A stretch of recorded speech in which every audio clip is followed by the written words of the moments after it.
We're following two big stories today involving police body cam videos. One shows a deadly shooting outside a Burger King in North Carolina.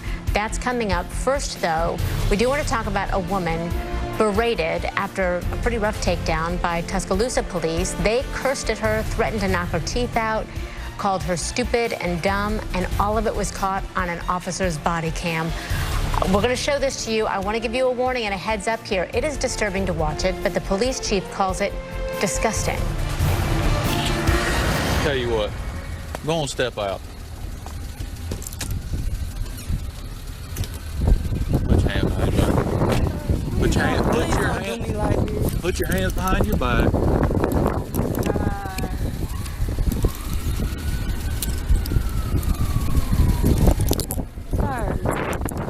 Sir, Are please. you serious? Sir, Have you lost your freaking mind? sir, please, please, please.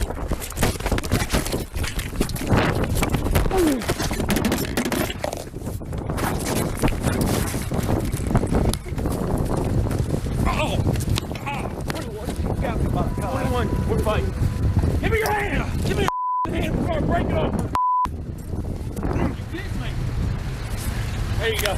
Start working. Give me your arm! If you bite me, you're gonna lose every one of your teeth. You understand me? 21-10-4. Start medical this way. Please. No. Shut your mouth! I don't give a Shut your mouth. No, you're lucky I didn't put my gun in the back of your noggin and make you obey. When you grab this, I could have shot you. Do you understand me? Do you know how stupid you are? Those officers are on desk duty now, and the woman in the video, Jasmine Shepard, says she felt like she wasn't human, that she was treated like a piece of garbage. Here in the studio with us, CNN's Nick Valencia, who's been looking into this. From New York, HLN legal analyst Joey Jackson, and in Los Angeles, former police detective Lisa Lockwood. Thank you all so much for being here. Nick, I want to start with you. She was pleading pretty heavily, please don't do this, please don't do this. Yeah. Do you get the sense she knew why they were taking her out of the car? Well, we should let our viewers know that she was a suspect in a hit-and-run case, which is why police caught up with her. She was followed by a local civilian. They called that in. Police caught up with her. And within 10 seconds, Christy, of them asking for her driver's license, they're then trying to put the cuffs on her. In that video, though, the local police chief in Tuscaloosa, he looked at it. He said initially, at first blush, he thought the police officer's actions were well within the department's training for use of force. But it's when he listened to it again, and specifically the verbal threats that they made after 22-year-old Jasmine Shepard was in custody, that he took exception with. He called the officer's actions disgusting and embarrassing for the Tuscaloosa Police Department. Okay, Joey, when you look at this, first sight here, what do you, I mean, when you're talking about trying to arrest somebody, and she was resisting arrest, and she did try to run away, but she was charged with assaulting and disarming an officer. I mean, is any of that valid based on what you see? No. So let me be clear about a few things. Number one, obviously we know, and you know, Christy, my dad was an officer. I completely get and understand the chaotic environment upon which they exist. I understand that, you know, oftentimes we sit here second-guessing their decisions, and they're out there doing what they have to do. Having said that, I do think that, you know, we have to praise officers when they do great things and serve and protect our communities, and we have to call it out when they do not. In my view, I see this a little differently than the chief does. It's not only about the foul language that was used. It's about a lot more. When you go to the car itself, sometimes a little courtesy and a little humanity, as Dad taught me, goes a very long way in terms of treating people like they are human, treating people like you understand their plight and are empathetic, right? And so at the outset, when you're asking for a license or registration or insurance, how about providing them with the opportunity to comply? In the event that the compliance is not to your liking or not swift enough, perhaps you say, look, you know, could you step it up a bit, get yourself in a situation where you know you're safe and do what you need to do. So thereafter, so I have issues with the request to get her out the car in the first instance. They have the right, have the authority, but allow her to comply with your commands. If you want her out the car initially, then say that. And then you get her out the car, and immediately she's not fighting. She's saying, please, please, please. Obviously, she's scared, as anyone would be. And then you throw her on the ground, you pummel her thereafter, and I just think it's a situation situation that went terribly bad that didn't need to. And then on top of that, let me say, repeat, on top of that, not exclusively the cursing and everything, they then proceed to degrade her and say whatever they want to say to her. And so I think this was entirely horrific, should not take place. Police need communities, communities need police, but certainly this is not the way to bridge the gap and encourage the trust that we need nowadays. And that's my view about it. Lisa, we know the officers are going before a disciplinary board. What do you expect is going to happen to them? Well, one of the first things they're probably going to do is have him psychologically evaluated, because the anger is clear that that's something that somebody brings onto the job. Somebody has an anger issue who lashes out in such a disgusting manner, as the police chief said, who continues to show rage after the incident and after the person is subdued. That has to do with their own personal character. So I would imagine that depending on his background and how many suspensions and anything that has happened to him, he'll have a psych evaluation and then also probably suspended until it's further investigated. Nick, real quickly, I have 15 seconds. What about Jasmine? Well, she's saying, as you mentioned, she felt like she was not treated like a human. We don't know whether or not she's going to file a lawsuit against the city of Tuscaloosa or the police department. Right now, according to what we heard from her yesterday, our national desk spoke to her, neither has reached out to her to talk about the incident, and it's been a few days now. This incident happened Friday. I do want to know, though, if it changes anything, that she admittedly grabbed the officer. They say grabbed the baton. One of them says that he was grabbed by the genitals during this encounter, and she says it was because she felt like she was going to die, that she couldn't breathe. I don't know if that changes anything. You know, I don't know if we have enough time to answer that in this segment here, but it's something that happened during this encounter, according to police. It's a valid question to bring up, certainly, and and we will talk about that later. Thank you so much. Appreciate it, Nick, very much. There has been another questionable police arrest that is sparking outrage and demands for officer accountability in Tuscaloosa, Alabama.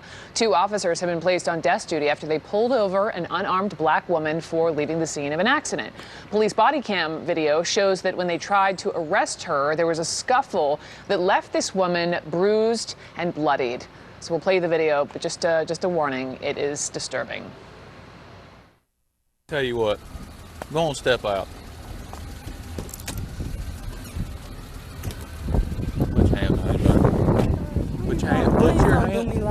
Put your hands behind your back.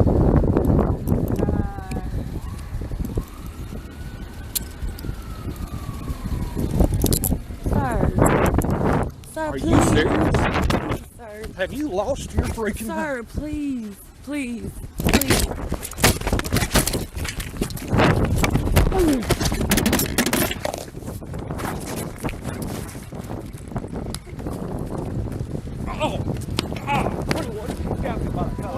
We're fighting. Give me your hand! Give me your hand before I break it off. There you go. Start working. Give me your arm! If you bite me, you're gonna lose every one of your teeth. You understand me? 21-10-4. Start medical this way.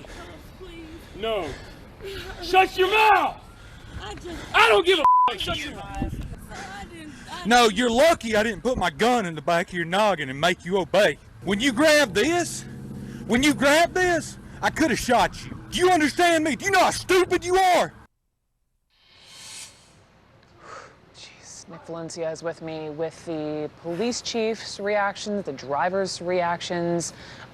Nick, we know that the police chief says he is disgusted by the video. What else is he saying? Brooke, I've been listening to that video all day long, and it doesn't get any easier to listen to. And apparently when the police chief first saw the video, he thought that the officers, he said, acted within the department's use of force policy and their training. But it was after he saw that video again, and he heard those verbal threats, specifically after 22-year-old Jasmine Shepard is already in custody, already on the ground in handcuffs, that he took exception with what the officers did in their actions. He called them embarrassing to the Tuscaloosa Police Department and said he is disgusted. Even after the event is over and Ms. Shepard seated on the ground, I had a serious problem with the comments that they were making and the threats that they were making, because we don't teach our officers that. We don't train our officers to do those things. And so for me, that caused a lot of anger, a lot of frustration. I was disappointed in the officers. I was disgusted by what I saw, what I heard, and I was embarrassed by it because it does not reflect our core values here at the Tuscaloosa Police Department. Brooke, the officers justified their actions by saying that Shepard grabbed for the baton while they were trying to take her into custody. One of the officers says that he was grabbed by the genitals. Both those officers are currently on desk duty, and they're awaiting disciplinary action. And the woman has seen the body cam video. What does she say? It was yesterday that she saw it for the first time, and our national desk spoke to her, and she says that she is beyond hurt. She says that she wasn't even treated like a human, but more like an animal. In fact, she says she spent 2 days in jail without medical treatment, and in the soundbite that we're about to play for you, you could actually see that gash on her forehead.